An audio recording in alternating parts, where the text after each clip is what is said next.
देखते हैं। गैर सरकारी मदरसों के सर्वे पर मायावती ने सवाल उठाए हैं। गैर सरकारी मदरसों में सरकार का दखल क्यों, ये सवाल पूछा है मायावती। बसपा अध्यक्ष मायावती ने ट्वीट करके पूछा है कि ये गैर सरकारी मदरसे सरकार पर बोझ नहीं बनना चाहते तो फिर इनमें दखल क्यों, जबकि सरकारी मदरसा बोर्ड के मदरसों के टीचर और स्टाफ के वेतन आदि के लिए बजट प्रावधान हेतु खास तौर से सर्वे कराया जाता है। तो क्या यूपी सरकार इन प्राइवेट मदरसों को अनुदान सूची में शामिल करके उन्हें सरकारी मदरसा बनाएगी? सवाल पूछा है बीएसपी सुप्रीमो मायावती ने। मायावती ने एक के बाद एक 4 ट्वीट किए हैं, जिनमें से 2 ट्वीट्स में यूपी सरकार से उन्होंने सवाल पूछे हैं। मायावती ने लिखा है कि यूपी सरकार द्वारा विशेष टीम गठित करके लोगों के चंदों पर आश्रित प्राइवेट मदरसों के बहुचर्चित सर्वे का काम पूरा। इसके अनुसार 7500 से ज्यादा गैर मान्यता प्राप्त मदरसे गरीब बच्चों को तालीम देने में लगे। ये गैर सरकारी मदरसे सरकार पर बोझ नहीं बनना चाहते तो इनमें दखल क्यों, जबकि सरकारी मदरसा बोर्ड के मदरसों के टीचर और स्टाफ के वेतन आदि के लिए बजट प्रावधान हेतु खास तौर से सर्वे कराया जाता है। तो क्या यूपी सरकार इन प्राइवेट मदरसों को अनुदान सूची में शामिल करके उन्हें सरकारी मदरसा बनाएगी? बीएसपी सरकार ने 100 मदरसों को यूपी बोर्ड में शामिल किया था। फोन लाइन पर हैं हमारे UP bureau chief Viresh Pandey.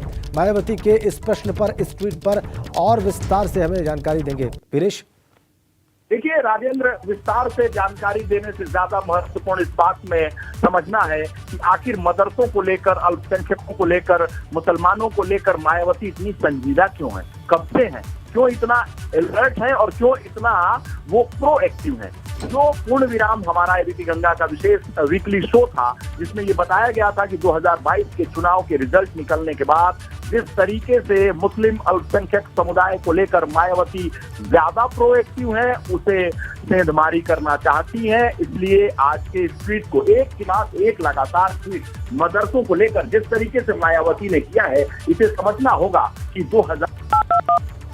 2024 के चुनाव को लेकर मायावती दलित अल्पसंख्यक की वो पटरी बैठाना चाहती हैं जिस तरीके से 2007 में उत्तर प्रदेश में उनकी सरकार बनी थी। और 2022 में जो रिजल्ट निकला है, मायावती का मानना है कि यादव और साथ साथ वाई और एम मुस्लिम दोनों मिलकर जिस तरीके से पूरी ताकत के साथ समाजवादी पार्टी को वोट दिए हैं, ऐसी ताकत के साथ कभी मुलायम सिंह यादव के जमाने में भी अल्पसंख्यक समुदाय के लोगों ने और यादवों ने कभी मिलकर समाजवादी पार्टी को वोट नहीं दिया। तो ये एक्सट्रीम पर है समाजवादी पार्टी, अब उनसे घटना होगा और घटेगी। यानी वाई तो उसके पास भले रह जाए, लेकिन एम को लेकर जोरदार तरीके से मायावती लगी हुई है। आपने देखा कि इमरान मसूद को लेकर किस तरीके से उन्होंने तैयारी की, पश्चिमी उत्तर प्रदेश का उन्हें संयोजक बना दिया, किस तरीके से पूर्वांचल में उन्होंने लिटमस टेस्ट किया। अब आजमगढ़ के चुनाव में गुड्डू जमाली को प्रत्याशी बनाया। गुड्डू जमाली जो चले गए थे, उनसे रूठ के फिर उनको बुलाया, प्रत्याशी बनाकर बड़ी मजबूती से लड़ाया और वो जीतते हार गए। ऐसे में पूर्वांचल से मिली संजीवनी से उत्साहित मायावती एम फैक्टर को समाजवादी पार्टी से तोड़कर बसपा के साथ जोड़ने की कवायद में लगी हुई और ये लगातार ट्वीट है, बयान है, उनकी कोशिश है। 24 की तैयारी के मद्देनजर इसे समझना चाहिए, इसे बूझना चाहिए और इसे समाजवादी पार्टी को भी देख लेना चाहिए। तो बहुत ज्यादा इस फिराक में रहती, लेकिन जो लड़ाई थी उत्तर प्रदेश में है भारतीय जनता पार्टी के बाद कौन, तो वो कौन की लड़ाई में समाजवादी पार्टी सचेत रहना चाहिए। तो मायावती धीरे धीरे आप एम में लग चुकी है राजेंद्र जी। तो वीरेश, अब ये भी अनुमान लगाया जा सकता है कि मायावती का जो ये प्रश्न है, ये और भी विस्तृत रूप में अल्पसंख्यकों को लेकर और खासकर मुस्लिम हितों को लेकर सामने आएगा भविष्य में।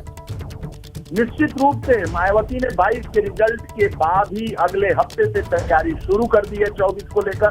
10 सीटें उन्हें 2019 में मिली थी सपा और बसपा के गठबंधन में, 14 में उन्हें 0 सीटें मिली थी। लेकिन इस बार मायावती 24 के चुनाव में ये चाहती हैं कि एम और दलित समीकरण के लिहाज से ऐसा फिट किया जाए कि 24 में मुख्य विपक्षी पार्टी के तौर पर यूपी की सियासत में मायावती चले, बढ़े, आगे लड़े, और ऐसे में जब वो 24 में लड़ती हुई दिखेंगी तो 27 में उनकी दावेदारी एक बार फिर प्रबल होगी। उसी तरीके से जैसा कि 17 में सभी मानते थे कि इस बार सूबे की सरकार मायावती की बनेगी, और वो परसेप्शन बनाने में मायावती कामयाब 17 में रही थी, जो धीरे धीरे टूटता गया, और टूट के नतीजा ये हुआ कि 17 में कम सीटें मिली, 19 में गठबंधन करना पड़ा, और 22 का नतीजा तो आप देखिए कि केवल एक सीट है, और एक सीट भी वही एक ऐसे व्यक्ति के पास है जो माना जाता है कि स्वयं क्षमतावान है, और उसने अपने बदौलत बसपा को सीट दिलवाई है, जिसका नाम उमाशंकर सिंह है, विधानमंडल दल के नेता हैं,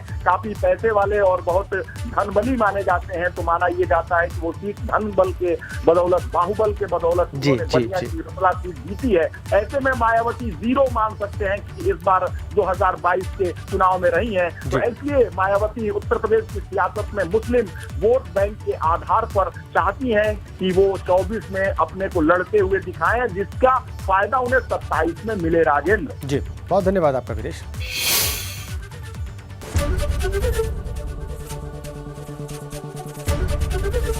एबीपी गंगा, खबर आपकी, जुबान आपकी।